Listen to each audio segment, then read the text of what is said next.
நீங்கள் பார்த்துக் கொண்டிருப்பது நியூஸ் 21 செய்திகள். தமிழ்நாடு செய்திகளை உடனுக்குடன் தெரிந்து கொள்ள நியூஸ் 21 செய்திகளை பாருங்கள். உண்மை, உழைப்பு, உயர்வு. திண்டுக்கல் மாவட்டம் பழனி தமிழகத்தின் முதன்மை கோவிலான பழனிக்கு நாள்தோறும் பல்லாயிரக்கணக்கான பக்தர்கள் சுவாமி தரிசனம் செய்ய குவிந்து வருகின்றனர். இதையடுத்து பழனி கோவில் உண்டியல் 43 நாட்களில் நிறைந்தது. இதைத் தொடர்ந்து 3 நாட்களாக உண்டியல்கள் திறக்கப்பட்டு மலைக்கோவில் கார்த்திகை மண்டபத்தில் வைத்து எண்ணப்படுகிறது. இதில் முதல் நாளில் பக்தர்களின் எண்ணிக்கை வரவு மொத்தம் 2,59,92,524 ரூபாய் கிடைத்தது. வெளிநாட்டு கரன்சிகள் 481 நோட்டுகள் கிடைத்தது. உண்டியலில் பக்தர்கள் காணிக்கையாக தங்கம் 1,755 கிராமும், வெள்ளி 10,452 கிராமும் கிடைத்தது. மேலும் 2 நாட்களில் உண்டியல் எண்ணும் பணி நடைபெறவுள்ளது.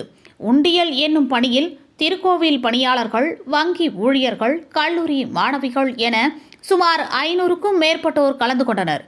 இந்நிகழ்ச்சியில் இணை ஆணையர் மாரிமுத்து, துணை ஆணையர் வெங்கடேஷ், உதவி ஆணையர் லட்சுமி மற்றும் பலர் உடனிருந்தனர். நியூஸ் 21 செய்திகளுக்காக திண்டுக்கல் மாவட்ட செய்தியாளர் பாலமுருகன்.